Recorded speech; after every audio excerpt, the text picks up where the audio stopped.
Alright, so this is, I'm taking a break between the two Italia scenarios. At the very least, I'm going to play this. 1861, it's an 18XX game. All the components kind of laid out here. I haven't set it up completely yet.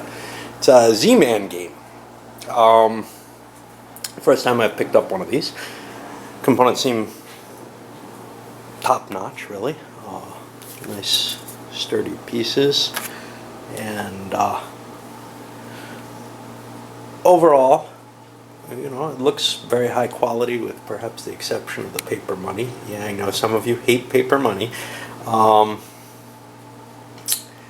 I'd rather not pull my money out of one of my other games, and I'm not going to play with chips because I don't like them. And we get the rolls, which are a pretty nice full color illustrations, and they actually, I have no objection to the full color in this. I think it actually adds to the value of the rolls.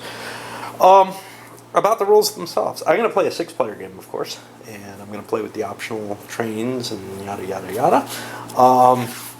This is a game, from this point of view right now, just having read the rules and looked at it a bit, it looks like they threw every little weirdness that I've seen in a lot of, well, not track gauges, oddly enough, that I've seen in an 18XX game into this one design. I don't mind that. I like all kinds of cool stuff. But so we've got, of course, the major companies, which are going to be run off the stock shares up here, but also minor companies, not all of which are available at the beginning of the game, and these are actually purchased through an auction, not the normal auction. So I haven't seen the two games that this was that this credits, which are 1837 and 1837 and 1841. That's what they really credit in this one, and I haven't seen either of them, so I'm not sure how they apply to that. And it's not very much like 1829. So I'm going to compare it to basically the 1830, the couple Mayfair games, 18AL, which might as well be 1830 from my point of view, same with 18GA, and what I think had a heavy influence on it, which is 1835, maybe indirectly through these other games, but that's where I see the biggest influence, and that's these minor companies. However, in 1835, you bid for the minor companies along with your privates. No, not the privates down there. These little private companies.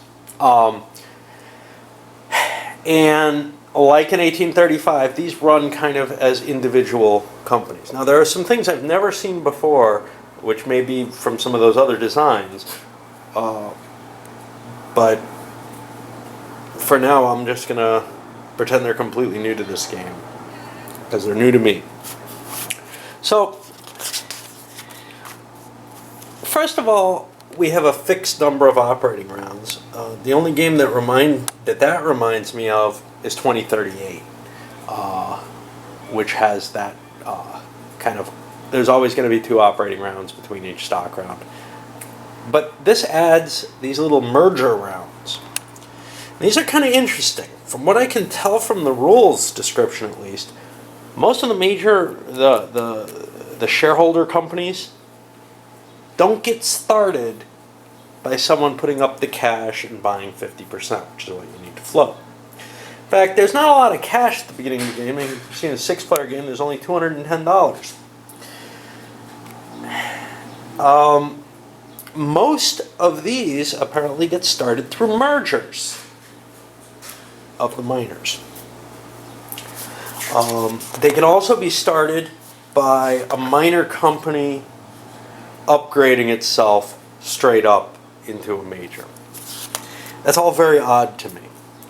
And I have to get an understanding of that. Of course, there's going to be special rules for all the different private companies. As usual, there may be specials for the miners. I don't see that. So the miners are very much like the 35 or the 2038 miners in that whoever owns them gets half the cash and the other half goes into the treasury if they pay out. I think they may be able to just pure up swallow. I haven't looked that up. That's certainly in the other games. The stock chart looks like an 1830 stock chart, but it reacts a little differently. Among other things, there's price protection in it, in the sense, not in the 1870 sense, but in the sense that if someone sells stocks, the price doesn't go down unless it's the director of the company. Now, I think there's a strong movement in the 18XX crowd of disgust towards people who do a lot of sniping of the stock values. I don't much mind that. Personally, you can't use that, as far as I'm concerned. I've seen people try and they end up just hurting themselves. You can't use that to win the game by devaluing someone's stock. I don't think. I've heard people argue you can. I haven't seen it done effectively yet. What you can do, though, is you can determine who moves first in an operating round, and that's really, really key because that can determine who gets trains, and that's a lot more important than some stock value. I've seen very few games where manipulating stock value is that valuable in and of itself. Manipulating the order of play, though, has been. And I can see where somebody doesn't like that. Personally, I don't mind either way. I usually seem to have a pretty good gut feeling for how to do things. We also have, as in 35 or 53, 56. Sorry, 53 is the Indian one. I don't have that. 56, which is one of my favorites, a state-run railway, which will absorb companies, but it doesn't absorb companies for. It's not a choice of the player to go into the state railway, as it is in 35 with the miners. That may not be such a choice. As it is in 2038, maybe, where you can float a company off of a miner. I haven't played 35 in a long time either. And it's also not directly driven by the loan markers, which sounds like 56. Those loan markers are much, much weaker than in 56. You have to pay them back as soon as you can. You can only hold a limited amount of them. I think it's it's 5 for the major corporations and 2 for the minor companies. So it's not, in 56 you can take out up to 10 if you get all the shares out there, and oh boy, you got a lot of cash to spend, and then you can crash into the Canadian National Railway. In this case, you have a fairly limited amount, and railroads are nationalized when they don't have trains anymore. They may be nationalized also if they can't pay back their loans. I would suspect that. I remember reading that somewhere. So, really, it's only failed companies that go into this. When a railway is nationalized, you get some of the capital back based on its current stock value. Now, you could say, well, what about miners? Miners have stock value too in this one. And that's a real innovation to me. As I said, you bid on the miners, and they're auctioned off more like stocks than like privates. There's one, I don't remember which one, but the Nikolaev has to be sold before other things. Now, and then maybe this big one on it. The rest of them, though, are kind of available like shares are. Someone can say, oh, I'm putting Odessa and Kiev up for auction. And then everybody's got the right to bid on it. You have to bid a minimum of 100 rubles on it, not rupees. You have to bid a minimum of 100 rubles on it, and bids have to go up by 5. Whoever wins it, the cash goes into the treasury, all reasonable there. The stock value for it is 1/2 the amount you bid, up to a maximum of 135 per share. So as long as you bid 270 or less, you're getting some initial stock value off of it, which is kind of interesting. And then, as far as I remember, you run these little miners very much like you would run a real corporation. They pay out, their stock value increases or decreases.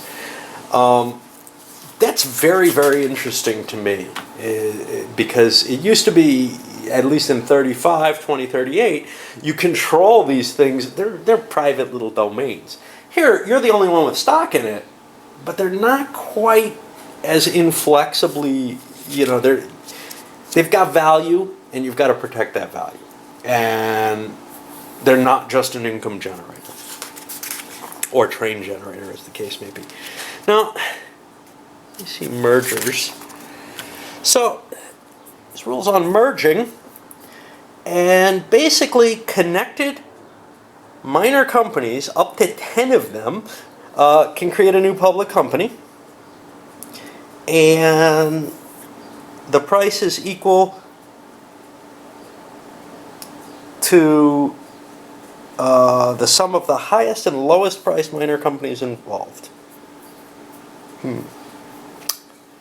Rounded down if necessary. Oh, rounding down to an acceptable price. Gotcha. And then the miners turn into a share of the public company. In order to do this, somebody has to be holding 2 shares of it.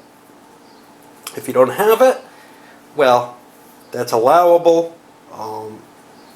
You have to pay out of cash in hand to end up so that there's an actual director's share. If you can't do that, you can't merge. But you can also convert miners, and there the miner has to be specifically sitting on the yellow line. Can't be anywhere else. I'm not sure what that represents exactly. In that case, the price of the public is going to be equal to the miner's price, and you just replace it and get a 20% certificate in the public company. And I think you can start running that public company no matter what, no matter how many shares there are of it, but now it's available for purchase. And that's kind of a different flavor to things. What else is weird about this one? Well, there are no bankruptcies. You run out of trains, you go into the RSR. So, and supposedly there's a lot of money, more than you're likely to run out of. If you do run out, it works like other XX games where, oh hey, it's over. And I think that's at the end of that operating round. But normally how it runs out is that you have to go through all the trains. You have to go through the first 8 train. Once the first 8 train is bought, if it's bought in the first operating round, then you just play that sequence of operating rounds, right? 2 of them, something like that. Then complete this round and play 2 more without a stock round. Otherwise, you complete the round, jump to a stock round, and play 3 more operating rounds. Now this is weird, because there are only 2 on the chart. I don't know if it's intended to be that way, but that's the way the rules are written, and that's the way we'll play. What else is exciting? We got half dividends.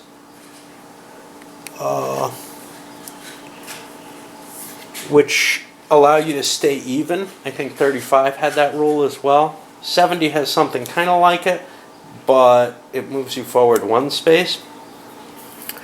There doesn't seem to be a, hey, the game ends when you reach the top of the chart type rule.